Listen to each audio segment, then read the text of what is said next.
Hi friends, Karthik Deepa சீரியல்ல மே 14க்கான episode தாங்க பார்க்க போகிறோம். அதுக்கு முன்னாடி வீடியோ ஸ்கிப் பண்ணாமல் கேளுங்க. வீடியோ பிடிச்சிருந்தா லைக் பண்ணுங்கள், ரொம்ப பிடிச்சிருந்தா ஃபாலோ பண்ணுங்கள். வாங்க ஃப்ரெண்ட்ஸ், வீடியோவில் என்ன நினச்சுன்னு பார்க்கலாம். தீபா பார்த்தீங்கன்னா அவங்க ஃப்ரெண்டு ரம்யா கிட்ட வந்து அவங்க கல்யாணத்தில் வந்து என்னென்னலாம் நடந்துச்சோ அந்த இது எல்லாத்தையுமே அவங்க கிட்ட சொல்லுவாங்க. அதை கேட்டுட்டு ரம்யா வந்து ரொம்பவே ஆச்சரியப்படுவாங்க. அப்போ உன் கல்யாணத்துக்கு பின்னாடி இவ்வளோ கதை இருக்குதா, ரொம்ப கஷ்டப்பட்டு தான் உன்னோட மேரேஜ் நடந்திருக்குதுல்ல அப்படின்னு ரம்யா பேசுவாங்க.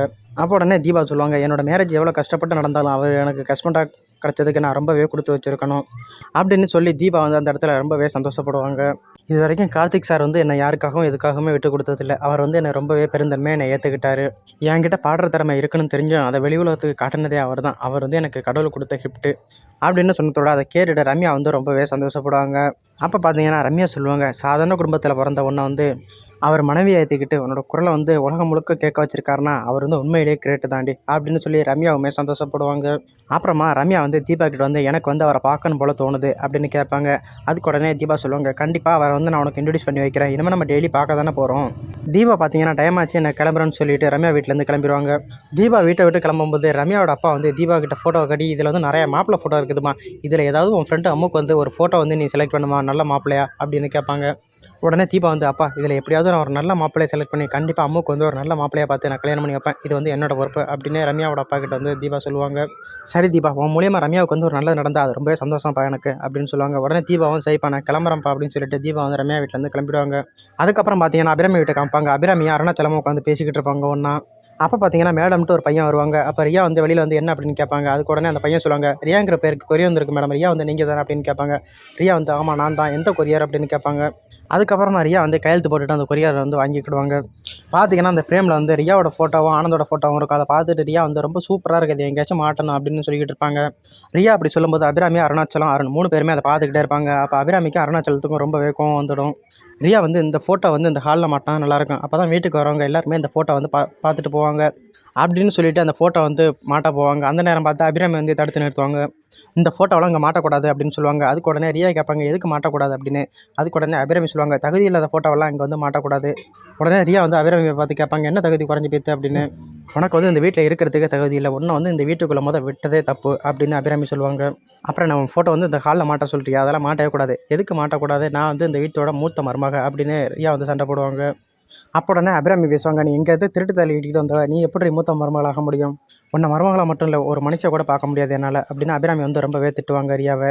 ரியா வந்து உடனே போது நிறுத்துங்க, நான் வந்து திருட்டுத்தனமாக வந்தவளா, அப்போ உங்கள் கடைசி மருமக தீபா வந்து எப்படி வந்தாங்க, அவளே நீங்கள் கார்த்திக்கு பார்த்தீங்க, நீங்கள் வேறு பொண்ணை தானே பார்த்தீங்க, அப்புறம் எப்படி தீபா வந்து நீங்கள் கட்டி வச்சிங்க அப்படின்னு ரியா கிட்டத்தோட வந்து அபிராமி வந்து என்ன சொல்கிறேனே தெரியாமல் திருட்டு முடிப்பாங்க. உடனே அபிராமி வந்து தீபா பற்றி பேசுகிறதுக்கு உனக்கு எந்த தகுதியுமே இல்லை, நீ வந்து இங்கேருந்து வந்து ஓடுகாலி தானே அப்படின்னு ரியாவை பார்த்து கேட்பாங்க. என்னோட மருமக தீபா வந்து யார் வாழ்க்கையும் கெடுத்துட்டு இந்த வீட்டுக்குள்ளே வரல, ஆனால் நீ வந்து இன்னொருத்திய வாழ்க்கையை கெடுத்துட்டு தான் இந்த வீட்டுக்குள்ளே வந்திருக்க, உனக்கு வந்து எந்த ஜென்மத்திலையுமே மன்னிப்பே கிடையாது அப்படின்னு சொல்லுவாங்க. ரியா பார்த்தீங்கன்னா, நான் வந்து இந்த ஃபோட்டோ வந்து இங்கே தான் மாட்ட போகிறேன், உங்களால் முடிஞ்சால் யாருக்காவது தைரியம் இருந்தால் தடுத்து பாருங்க அப்படின்னு சொல்லுவாங்க. உடனே அருணாச்சலம் வந்து என்னம்மா சொல்லிக்கிட்டே இருக்க, நீ கேட்க மாட்டியா அப்படின்னு ரியாவை பார்த்து கேட்பாங்க. அந்த டைம் வந்து அருணுமே ரியா கிட்ட வந்து அம்மா தான் சொல்கிறாங்களே, எடுத்து சொல்கிறாங்களே, நீங்கள் ஃபோட்டோ முதல் உள்ளே எடுத்துக்கிட்டு போங்க, அதுக்கப்புறம் வேணால் நீங்கள் வேறு எங்கேயாவது மாட்டிக்கலாம் அப்படின்னு சொல்லுவாங்க. அதை வந்து ரியா வந்து கேட்கவே மாட்டாங்க. அப்போ ரியா சொல்லுவாங்க, நீங்கள் சொல்கிறது யாரையுமே என்னால் கேட்க முடியாது, நான் வந்து இந்த வீட்டோட மூத்த மருமக, நான் வந்து இந்த ஃபோட்டோ வந்து மாட்ட தான் போகிறேன், முடிஞ்சால் நீங்கள் வந்து தடுத்து பார்த்துக்கிடுங்க அப்படின்னு ரியா வந்து சொல்லுவாங்க.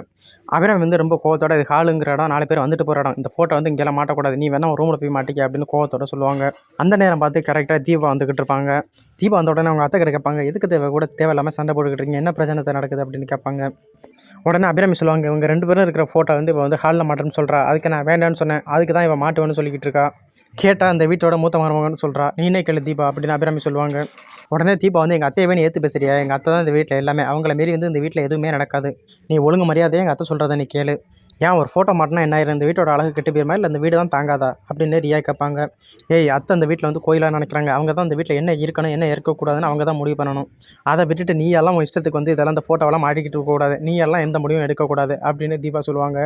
உடனே ரியா வந்து, இந்த வீட்டோட மூத்த மருமகனா எனக்கு வந்து எல்லா உரிமையுமே இருக்குது, இந்த ஃபோட்டோ வந்து நான் இங்கே தான் மாட்டுவேன் அப்படின்னு சொல்லுவாங்க. உடனே தீபா வந்து, மீனாட்சி அக்கா வாழ்க்கையை கெடுத்த நீ எல்லாம் வந்து உரிமையை பற்றி பேசாத அப்படின்னு சொல்லிட்டு ரியா கையில் உள்ள ஃபோட்டோ வாங்கி தீபா கொண்டு போய் வெளியில் போட்டு உடச்சிருவாங்க. அந்த ஃபோட்டோ பார்த்தீங்கன்னா சுக்கு நூறாக போய் உடஞ்சி போய் கிடக்கும். உடனே ரியா வந்து கோவத்தோட, இந்த ஃபோட்டோ உடச்சிட்டானா நான் விட்டுறேன், இதை விட பெரிய ஃபோட்டோவை நான் ரெடி பண்ணி கண்டிப்பாக நான் ஹாலில் மாட்டுறேன்டி பாருடி அப்படின்னு தீபா கிட்ட சொல்லுவாங்க. தீபாவும் உன்னால் முடிஞ்சதை பார்த்துக்கடி, நீ எப்படி மாற்றேன்னு நான் பார்த்துக்கிறேன் அப்படின்னு சொல்லிட்டு தீபா வந்து அங்கேருந்து கிளம்பிடுவாங்க.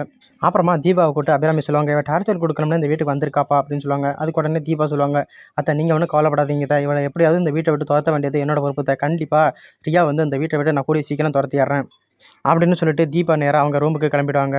அதுக்கப்புறம் பார்த்தீங்கன்னா ரம்யாவை காமிப்பாங்க. ரம்யா வந்து கார்த்திகை பற்றியே நினச்சிக்கிட்டே இருப்பாங்க. ஃபேக்ட்ரியில் வேலை பார்த்த ஆள் வந்து ரம்யா வந்து குத்த வந்தது, அதை வந்து கார்த்திக் வந்து தடுத்தது, அதை எல்லாத்தையுமே நினச்சி பார்த்து சிரிச்சுக்கிட்டே இருப்பாங்க.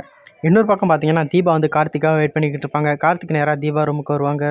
கார்த்திக் வந்து தீபா சொல்லுவாங்க, இன்றைக்கி நானும் அத்தையும் மார்க்கெட்டு போனாங்க, அப்போ என்னோட சின்ன வயசு ஃப்ரெண்டு அம்முவை பார்த்தாங்க அப்படின்னு சொல்லுவாங்க. அவளுக்கு சென்னை தாங்க சொந்த ஊர். சின்ன வயசில் பாட்டி வீட்டுக்கு அடிக்கடி வந்துட்டு போவா. அந்த விதத்தில் எங்கள் 2 பேருக்கும் பழக்கம். இப்போ சென்னையில் தான் இருக்கா அப்படின்னு நடந்தது எல்லாத்தையுமே தெளிவாக வந்து கார்த்திக்கிட்ட வந்து தீபா சொல்லுவாங்க. உடனே கார்த்திக் கேட்பாங்க, இப்போ அவள் என்ன பண்ணுறா அப்படின்னு. உடனே அதுக்கு தீபா சொல்லுவாங்க, அவள் ஒரு பெரிய கம்பெனியில் இப்போ வேலை பார்த்துக்கிட்டு இருக்கா. இப்போ நான் கூட அவள் வீட்டுக்கு தாங்க போயிட்டு வந்தேன். அவள் அம்மாவுக்கும் ஒரே கவலை, அவளுக்கு வந்து கல்யாணம் அவளுங்கிற கவலை தான். உடனே கார்த்திக் கேட்பாங்க, ஏன் உன் ஃப்ரெண்டு எதுவும் கல்யாணம் பண்ணக்கூடாதுன்னு இருக்காங்களா அப்படின்னு. அதுக்கு உடனே தீபா சொல்லுவாங்க, அப்படிலாம் இல்லைங்க, அவளுக்கு ஏற்ற வரன் வந்து கிடைக்கல. அதனால தான் என்னோட அம்மா வந்து இன்னும் கல்யாணம் பண்ணாமல் இருக்கிறா. நான் வந்து அவளுக்கு எப்படியாச்சும் கல்யாணம் பண்ணி வைக்கிறேன்னு அவளுக்கு வந்து ப்ராமிஸ் பண்ணியிருக்காங்க. நம்ம தாங்க எப்படியாவது சேர்ந்து அவளுக்கு ஒரு நல்ல மாப்பிள்ளையாக பார்க்கணும் அப்படின்னு கார்த்திக்கிட்ட வந்து தீபா சொல்லுவாங்க. என்னோடய ஃப்ரெண்ட் அம்முக்காக தாங்க நான் நிறைய மாப்பிள்ளை ஃபோட்டோ எடுத்துகிட்டு வந்திருக்கேன். அதில் ஏதாச்சும் ஒரு நல்ல மாப்பிள்ளையை நீங்கள் செலக்ட் பண்ணுங்கள் அப்படின்னு கேட்பாங்க. கார்த்திக் உடனே, என்ன பார்த்தா உங்களுக்கு எப்படிங்க தெரியுது, மாப்பிள்ளைலாம் என்னால் செலக்ட் பண்ண முடியாதுங்க அப்படின்னு சொல்லுவாங்க. அதுக்கு உடனே தீபா சொல்லுவாங்க, நீங்கள் என்ன செலக்ட் பண்ணீங்க, நான் உங்களை செலக்ட் பண்ணேன்னு அந்த மாதிரி தான் அப்படின்னு பேசிக்கிட்டு இருக்கும்போது அந்த டைம் பார்த்து தீபாவோட ஃப்ரெண்டு அம்மு வந்து கால் பண்ணுவாங்க. கால் பண்ணி என்ன தீபா பண்ணுறான்னு கேட்பாங்க. தீபா உடனே என்னோட ஹஸ்பண்டுக்கிட்ட பேசிக்கிட்டு இருக்கேன்னு சொல்லுவாங்க. நான் எதுவும் டிஸ்டர்ப் பண்ணிட்டேனா அப்படின்னு கேட்பாங்க. அதுக்கு உடனே தீபா சொல்லுவாங்க, அப்படிலாம் இல்லாமல் உன்னோட மேரேஜை பற்றி தான் என்னோட ஹஸ்பண்டுக்கிட்ட வந்து நான் சொல்லிக்கிட்டு இருக்கிறேன். அப்போ உடனே அம்மு கேட்பாங்க, ஏன் என்னாச்சு, எங்கள் அப்பா வந்து நீ வீட்டுக்கு வந்தல, உன்னை எதுவும் கஷ்டப்படுத்திட்டாங்களா என் மேரேஜை பற்றி பேசி அப்படின்னு. அதுக்கு உடனே தீபா சொல்லுவாங்க, அப்படிலாம் இல்லை, சரி நீ என்னோட ஹஸ்பண்டுக்கிட்ட பேசுறீ அப்படின்னு ரம்யா கிட்ட கேட்பாங்க. ரம்யா வந்து அதெல்லாம் வேண்டாம் அப்படின்னு சொல்லுவாங்க. இல்லை நான் கொடுக்குறேன், நீ பேசு அப்படின்னு சொல்லுவாங்க. சரி ரம்யா நீங்கள் கொடுங்க அப்படிம்பாங்க. அதுக்கப்புறம் பார்த்தீங்கன்னா தீபா வந்து கார்த்திக்கிட்ட வந்து ஃபோனை கொடுப்பாங்க. கார்த்திக் பார்த்தீங்கன்னா என்னாலலாம் பேச முடியாது அப்படின்னு சொல்லுவாங்க. தீபா உடனே, அம்மு நீ எதுவும் கோச்சிக்காதடி, அவர் வந்து ரொம்பவே கூச்சப்படுறாரு, நான் இன்னொரு நாள் பேச வைக்கிறேன் அப்படின்னு சொல்லுவாங்க. அப்புறமா தீபாவோட ஃப்ரெண்டு அம்மு வந்து, தீபா நான் உங்ககிட்ட முக்கியமான ஒரு விஷயம் பேசணும், அதை வந்து நேரில் தான் சொல்ல முடியும், நீ வந்து விருகம்பாக்கம் பக்கத்தில் இருக்கிற அம்மன் கோயிலுக்கு வரியா அப்படின்னு கேட்பாங்க தீபா கிட்ட. தீபாவும் நான் கண்டிப்பாக வரேன் அம்மு அப்படின்னு சொல்லுவாங்க. அதுக்கப்புறம் பார்த்தீங்கன்னா மறுநாள் பொழுது விடியும். தீபா பார்த்தீங்கன்னா அவங்க ஃப்ரெண்டு அம்முக்காக கோயிலில் வந்து வெயிட் பண்ணிக்கிட்டு இருப்பாங்க. அப்போ உடனே தீபாவோட ஃப்ரெண்டு அம்மா வந்து கேட்பாங்க, என்ன ரொம்ப நேரம் ஆச்சா வெயிட் பண்ணிக்கிட்டு இருக்கேன் அப்படின்னு. அதுக்கு தீபா சொல்லுவாங்க, இல்லை இப்போ தான் வந்தேன், என்ன நீ ஏதோ ஒரு முக்கியமான விஷயம் சொன்னீங்க, என்னது அப்படின்னு கேட்பாங்க. அம்மு பார்த்தீங்கன்னா தயங்கிக்கிட்டே இருப்பாங்க தீபா கிட்ட சொல்கிறதுக்கு. அப்போ தீபா கேட்பாங்க, நீ யாராச்சும் லவ் பண்ணுறியா அப்படின்னு. அதுக்கு உடனே அம்மு சொல்லுவாங்க, ஆமாம் லவ் பண்ணுறேன் அப்படின்னு. அதை கேட்டு தீபா வந்து, நீ லவ் பண்ணுறேன்னு சொல்கிறதுக்கு அது பெரிய ஆச்சரியமாக இருக்குடி, அது உண்மையிலேயே பெரிய அதிசயம் தாண்டி அப்படின்னு தீபா பேசுவாங்க. அப்போ உடனே தீபா கேட்பாங்க, யாரடி அது அப்படின்னு. அப்போ உடனே ரம்யா சொல்லுவாங்க, என் ஃபேக்ட்ரியில் வேலை பார்த்துட்டு இருக்க என்னோட லேபரை தாண்டி நான் வந்து லவ் பண்ணிக்கிட்டு இருக்கேன் அப்படின்னு சொல்லுவாங்க. அதை கேட்டு தீபா வந்து ரொம்ப சந்தோஷப்படுவாங்க. அப்போ பார்த்தீங்கன்னா தீபாவும் அவங்களோட ஃப்ரெண்டு ரம்யாவும் பேசிக்கிட்டு இருக்கும்போது அந்த நேரம் வந்து ஐஸ்வர்யா பார்த்துக்கிட்டே இருப்பாங்க. யார்கிட்ட பேசிக்கிட்டு இருக்கா தீபா, அந்த பொண்ணை பார்த்தா பெரிய பணக்கார மாதிரி தெரியுது அப்படின்னு ஐஸ்வர்யா நினச்சிக்கிட்டு இருப்பாங்க. அப்புறம் பார்த்தீங்கன்னா தீபாவும் ரம்யாவும் பேசிக்கிட்டு இருக்கிற ஃபோட்டோ எடுத்து ஐஸ்வர்யா வந்து ஆனந்துக்கு அனுப்புவாங்க. அதை அவன் உங்களுக்கு ஒரு ஃபோட்டோ அனுப்பியிருக்கேன், அந்த ஃபோட்டோவில் இருக்கிறது ரம்யாவான்னு நீங்கள் கொஞ்சம் பார்த்து சொல்லுங்கள் அப்படின்னு ஆனந்துக்கிட்ட வந்து ஐஸ்வர்யா கேட்பாங்க. ஆனந்த் வந்து அந்த ஃபோட்டோ பார்த்துட்டு, கூட இருக்கிறது ரம்யா தான், கூட தீபாவும் இருக்காளே, என்ன ஆச்சு அங்கே என்ன நடக்குது அப்படின்னு கேட்பாங்க. அதுக்கு உடனே ஐஸ்வர்யா சொல்லுவாங்க, நான் எல்லாத்தையும் நாளைக்கு சொல்கிறேன் அப்படின்னு சொல்லிட்டு ஃபோனை வச்சுடுவாங்க. இதாங்க இன்றைக்கான எபிசோட். தேங்க்ஸ் ஃபார் வாட்சிங். Bye by.